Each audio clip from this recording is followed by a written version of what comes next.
Olá, voltamos então. E aí perceba só, como a gente já tinha dito, né, a complexidade ela não é um fator que impede a aplicação do pregão. Vamos aqui para IN 5 de 2017, IN que o regulamento de licitação e contrato da Valec faz expressa referência. A IN diz lá, né, no parágrafo único do artigo 14, diz: independentemente de sua complexidade, os serviços podem ser enquadrados na condição de serviços comuns, desde que atendam aos requisitos dispostos no caput deste artigo. E os requisitos dispostos no caput deste artigo são aqueles requisitos que a gente já viu, que é os serviços considerados comuns são aqueles cujos padrões de desempenho e qualidade possam ser objetivamente definidos pelo ato convocatório por meio de especificações usuais de mercado. O TCU, num acórdão recente até, o acórdão 713 de 2019, mencionou aquele caso de serviço de engenharia de consultoria, serviço de consultoria em engenharia rodoviária. E ele diz, são considerados serviços comuns, tornando obrigatória a utilização do pregão, preferencialmente em sua forma eletrônica, os serviços de engenharia consultiva com padrões de desempenho e qualidade que possam ser objetivamente definidos no edital de licitação, por meio de especificações usuais no mercado. Então percebam só que o que vale aí é a questão do mercado. Volta aqui para mim, para vocês, só para conversar com vocês um ponto sobre a questão do pregão eletrônico ou do pregão presencial. O regulamento de licitação e contrato da Valec, na linha do que já vinha previsto no decreto 5450, traz o pregão eletrônico como preferencial. O decreto 10.024 de 2019, ele foi mais incisivo. Ele foi mais... usou um termo, por uma questão de retórica, mais forte. Ele disse que o pregão eletrônico ele é obrigatório. Ora, se o pregão eletrônico é obrigatório, eu tenho que usar o pregão eletrônico sempre. Mas o decreto ele traz uma abertura para o uso da forma presencial. E uma abertura considerável, que é quando não for vantajoso ou quando não for viável tecnicamente. Então, quer dizer, é uma abertura considerada. De modo que eu diria que o obrigatório aí é uma questão de retórica.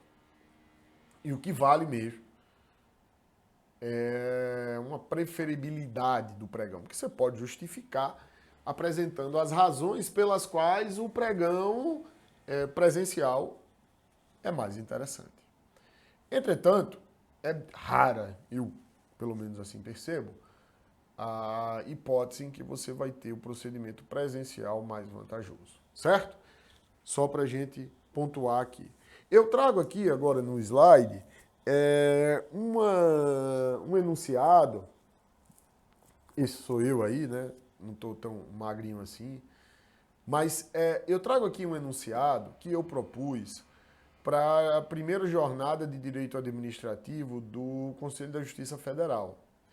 E esse enunciado trata de um ponto que nós já conversamos aqui, que é o fato de que a Lei 10.520 de 2002 usa um critério eminentemente mercadológico, ou seja, um critério comercial, não um critério técnico, para dizer se o bem ou serviço é comum.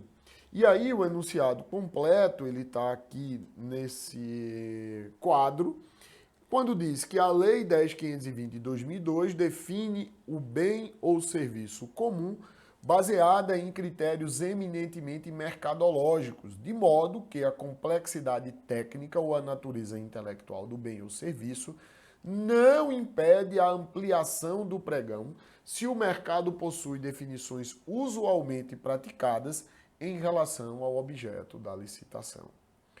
Perceba aí, então, que é uma definição que tem que se basear em critério mercadológico e não é a complexidade técnica. Na minha avaliação, já disse a vocês, Quando há uma heterogeneidade, sim. Tá? Acho que, bem, fui eu que propus, né? Fui eu que fiz essa redação. Eu acho que o enunciado aí reflete bem essa questão. Hoje, então, cabe pregão. Vejam só, na jurisprudência do TCU, o tanto de coisa para a qual é passível de aplicação a modalidade licitatória pregão. Serviço de call center, acórdão 767 de 2010, do plenário do TCU. Serviço de tecnologia da informação, acórdão 2471 de 2008, plenário do TCU. Serviço de auditoria independente, acórdão 1046 de 2014, plenário do TCU. Serviço de fornecimento de infraestrutura para a realização de shows, acórdão 6504 de 2017, segunda Câmara. Serviço de assessoria de imprensa, clipe, media training e monitoramento das redes sociais. Concessão remunerada de uso de bem público, que é uma situação bem interessante.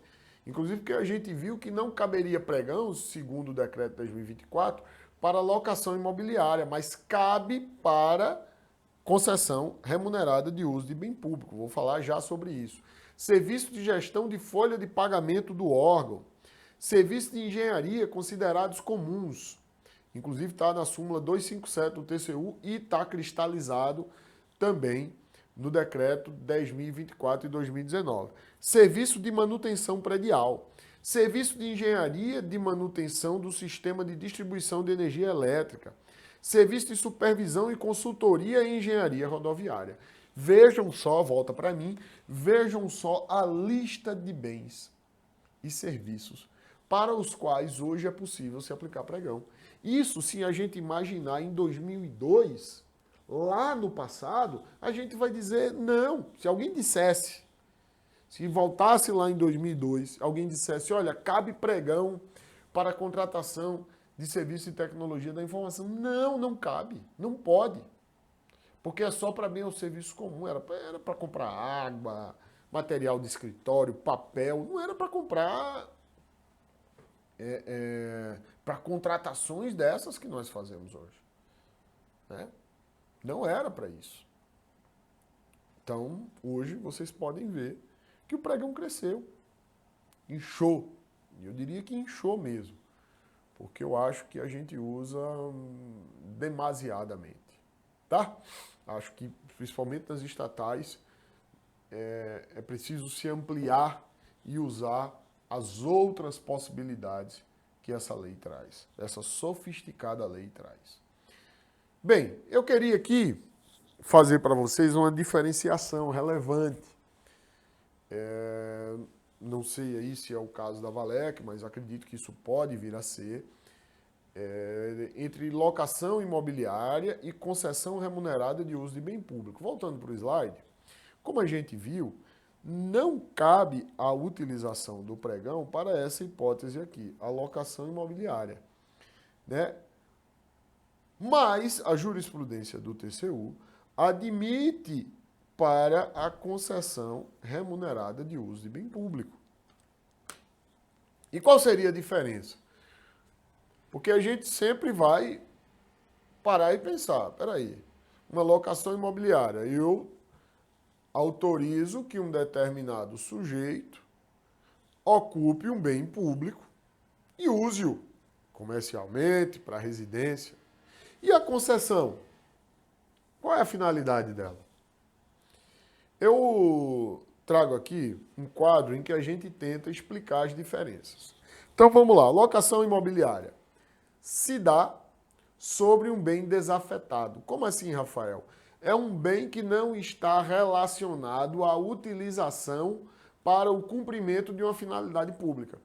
Imagine um apartamento de um órgão público ou de uma estatal que não é utilizado para o cumprimento da sua missão.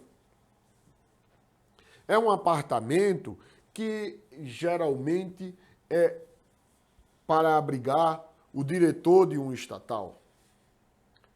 Esse bem, se ninguém está morando lá, ele está desafetado da sua finalidade pública. E o poder e a estatal para não ficar com aquele bem parado, decide colocar aquele bem em locação. Isso é locação, porque não vai ser, quem vai ocupar aquele bem não vai ocupar para desenvolver a atividade da estatal, colaborar com a atividade da estatal no desenvolvimento de sua missão. A concessão remunerada de uso de bem público, voltando para o slide, não. O bem concedido está afetado a uma atividade pública desenvolvida pelo ente público. Ou, aí no caso da estatal, pela estatal. Vamos imaginar a Infraero, a estatal Infraero. A Infraero possui os seus aeroportos. E nos aeroportos da Infraero, ela precisa de lojas. A Infraero não loca essas lojas. Por quê? Porque essas lojas que lá estão, que são para atender o público da Infraero, os clientes da Infraero, que estão nos aeroportos, essas lojas têm essa finalidade de fazer com que esse público, quando lá estiver, possa comprar alguma coisa, possa fazer um lanche.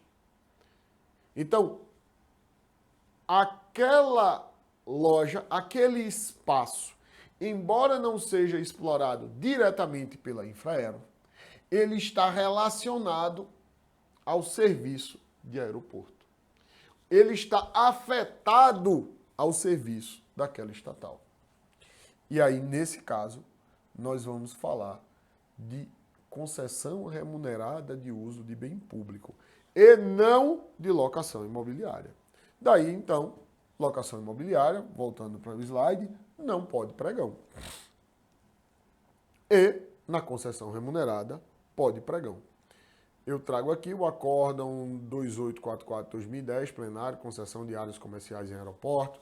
Acórdão 2050-2014, plenário, concessão de áreas comerciais em central de abastecimento de alimentos, que também geralmente são estatais, né? É o caso de CEASAs e adjacências. Acórdão 478-2016, plenário, concessão de imóvel para funcionamento de lanchonete em estabelecimento público, sobretudo em escolas, universidades. Então, todos esses aí são. Aí eu já faço um questionamento e já respondi, vixe. Então concessão remunerada de uso de bem público é hipótese de pregão invertido? Sim. Vem para mim. E o que é um pregão invertido? O que é um pregão invertido?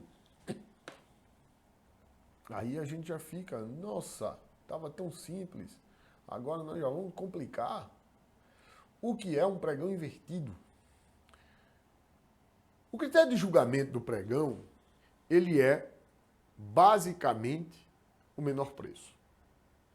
Na lei das estatais, assim como na lei do RDC, já vem a expressa menção ao maior desconto. Porém, o maior desconto nós sabemos que é uma maneira de se chegar ao menor preço.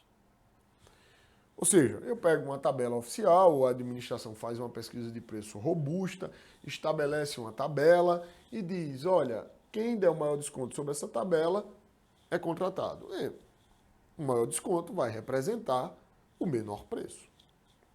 Pois bem. Mas a concessão remunerada de uso de bem público, assim como outras situações, ela não pode ser menor preço. Por que não pode ser menor preço? Ela não pode ser menor preço porque, nesta hipótese, a administração pública está auferindo renda.